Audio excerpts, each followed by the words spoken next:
साम दाम दंड भेद की जो चाणक्य नीति होती है, इसको कैसे प्रैक्टिस किया जाता है, अगर ये किसी भी देश की सरकार को सीखना है तो उनको अगली फ्लाइट से अपने सभी स्ट्रेटेजिस्ट की एक टीम इजराइल भेजनी पड़ेगी। क्योंकि चाणक्य नीति की जितनी भी टीचिंग्स हैं उनके ऊपर इजराइल की सरकार आज की डेट में 100% अमल कर रही है। जैसा कि आपको पता होगा, रमजान का पावन महीना स्टार्ट हो गया है।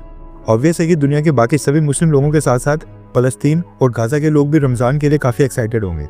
लेकिन अभी रमजान की शुरुआत ही नहीं हुई थी कि इजराइल ने अब गाजा के लोगों का रोजा रखना भी हराम कर दिया है। दरअसल रमजान का महीना स्टार्ट होते ही इजराइल ने एक ऐसा स्टेप उठाया है जिसके बाद दुनिया के 57 मुस्लिम देश इस समय रोना धोना कर रहे हैं। डोनाल्ड ट्रंप के आने के बाद अब वैसे भी इजराइल के ऊपर कुछ ज्यादा दबाव होगा नहीं।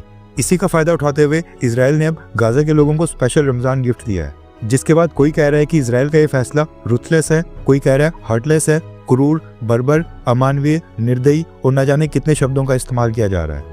गाजा में आपको पता है कि 99% मुस्लिम पॉपुलेशन है। अब क्योंकि रमजान स्टार्ट हो गया है तो गाजा के 23 लाख लोगों ने वहां भी रोजा रखना था। एंड आपको पता है कि रोजा रखना इस्लाम में सुन्नत का काम माना जाता है। अब गाजा के लोग भी काफी रिलीजियस माने जाते हैं, इसलिए रोजा रखने वाले लोगों की पॉपुलेशन गाजा में काफी ज्यादा होती है। अब होता क्या है कि रोजों के दौरान सुबह होने से पहले सहरी करनी होती है और शाम को इफ्तारी करनी होती है। और ये रोजों के समय जो सहरी और इफ्तारी होती है, इसमें कई तरह के अलग अलग मीट, खाने पीने की काफी सारे पकवान, मिठाई और तरह तरह की चीजें बनाई जाती हैं। घर पर भी बनती है और मार्केट में भी।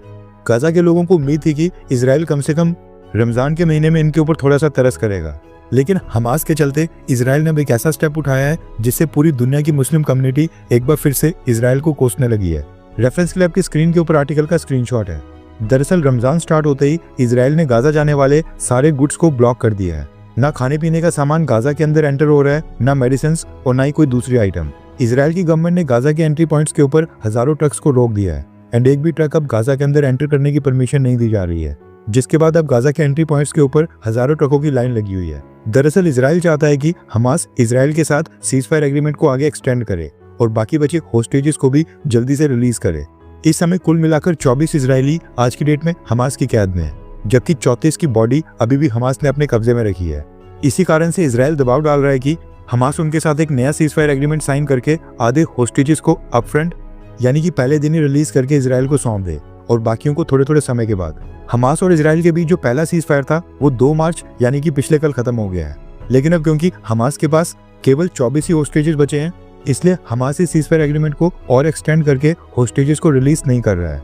हमास को लगता है कि अगर सीजफायर एग्रीमेंट साइन करके इनमें से भी आधे होस्टेजेस को वो वापस कर देंगे तो उनके पास लेवरेज खत्म हो जाएगी।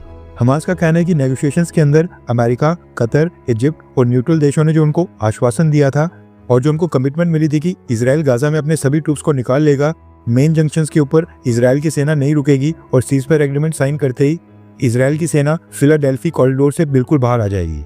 लेकिन वैसा कुछ नहीं हो रहा है और इजराइल की सेना पहले सीजफायर एग्रीमेंट के बाद भी आज भी गाजा के अंदर ही रुकी हुई है।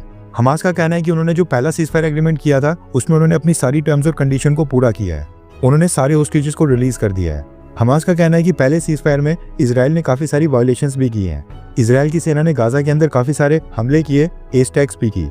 जिसके बाद अब हमास ये डिमांड कर रहा है कि अमेरिका और ये जितने भी मीडिएटर देश हैं ये पहले इस मसले को सॉल्व करें, इजराइल की सेना को गाजा से पीछे हटाएं और परमानेंट सीजफायर के लिए जोर दें, ताकि बाकी बचे होस्टेजेस को रिलीज करने के बाद इजराइल फिर से गाजा के ऊपर हमले ना करे।